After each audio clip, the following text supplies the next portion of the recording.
pembelajaran yang sudah disampaikan oleh KTW sebelumnya.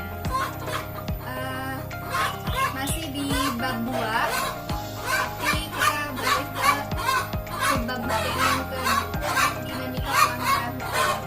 Materi dasarnya itu berperilaku jujur dalam praktik perlindungan dan penegakan hukum di tengah masyarakat.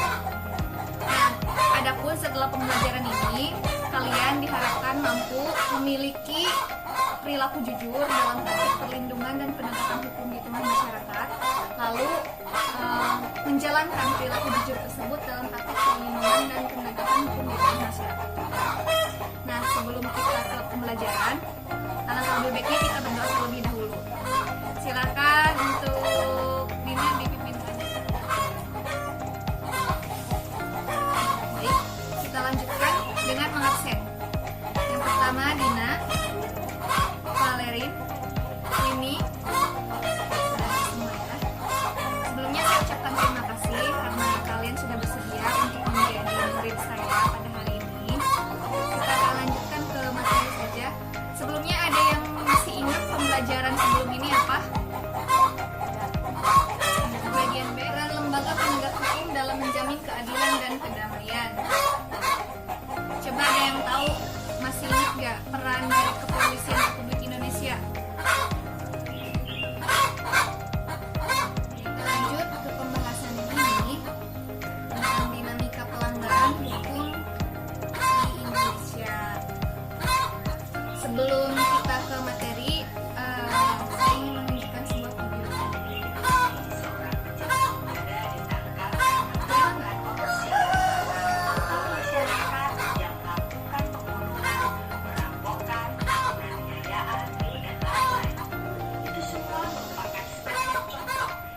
Pertama, apa sebenarnya pelanggaran hukum itu? Ada yang tahu?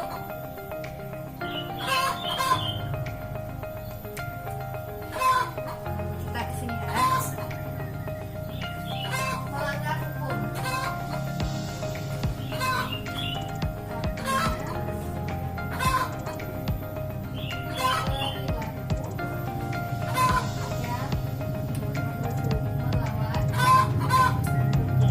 Pelanggaran hukum disebut juga perbuatan melawan hukum, yaitu tindakan seseorang yang tidak sesuai atau bertentangan dengan aturan yang berlaku.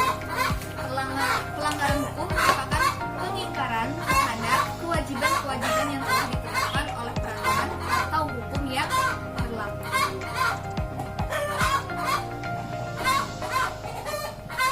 Nah, ada penyebab terjadinya pelanggaran hukum. Yang pertama, pelanggaran hukum oleh si pelanggar sudah dianggap sebagai kebiasaan. Nah, jadi ibaratnya seseorang tersebut menganggapnya hal itu adalah hal yang biasa yang sudah dia lakukan. Akan tetapi pada kenyataannya hal tersebut adalah merupakan hal yang melanggar hukum. Dan yang kedua, hukum yang berlaku sudah tidak sesuai lagi dengan tuntutan kehidupan. Maksudnya adalah di sini aturan hukum yang memang sudah mengikat dari dulu, yang sudah ditetapkan dari dulu, makin kesini semakin terkikiskan dengan zaman yang menuntut bagaimana si orang tersebut tidak lagi mematuhi hukum yang berlaku ini. Nah, perilaku yang bertentangan dengan aturan di keluarga. Coba sebutkan salah satunya yang melanggar aturan di keluarga. Ini apa? Pulang larut malam tanpa izin orang tua, kemudian membantah perintah orang tua. Terus yang di sekolah, Valerin apa? Bolos. Terus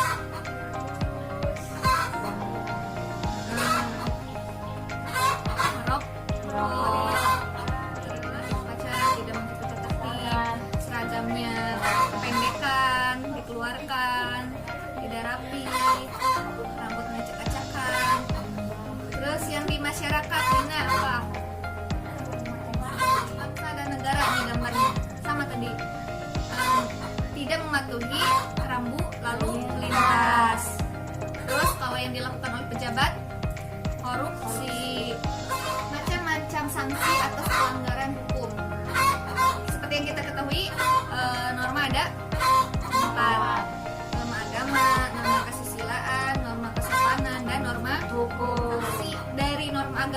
biasanya tidak langsung karena berkaitan dengan penciptanya, yaitu Tuhannya. Jadi lebih kepada sanksinya berupa dosa. Norma kesusilaan, terus sanksinya biasanya tidak tegas, jadi tidak tegas dan sepertinya bersifat halus ya.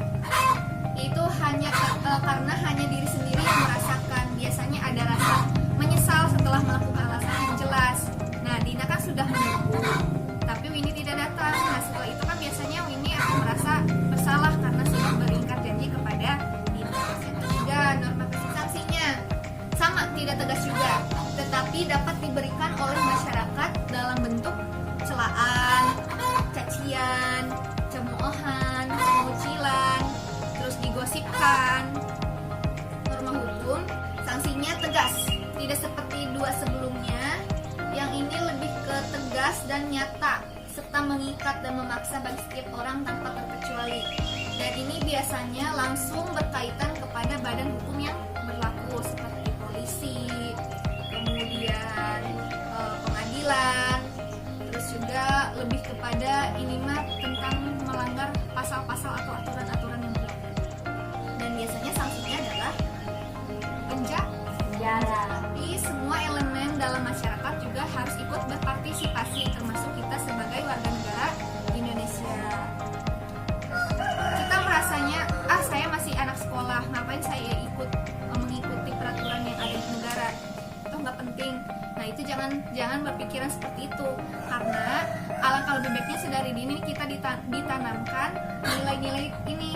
Jadi gimana caranya kita sebagai siswa meskipun belum seberapa tapi bisa merasakan partisipasi dalam perlindungan dan penegakan hukum. Video ini, apakah yang dilakukan oleh para demonstran yang merusak fasilitas umum itu merupakan sebuah pelanggaran hukum atau bukan?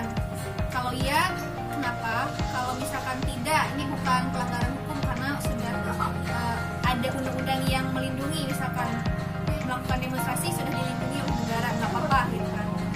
Kalau misalkan kenyataannya kayak gini, apakah melanggar hukum atau tidak? Kalau misalkan melanggar hukum, kenapa? Kalau tidak, kenapa? Dan kepada siapa mereka melanggar hukum?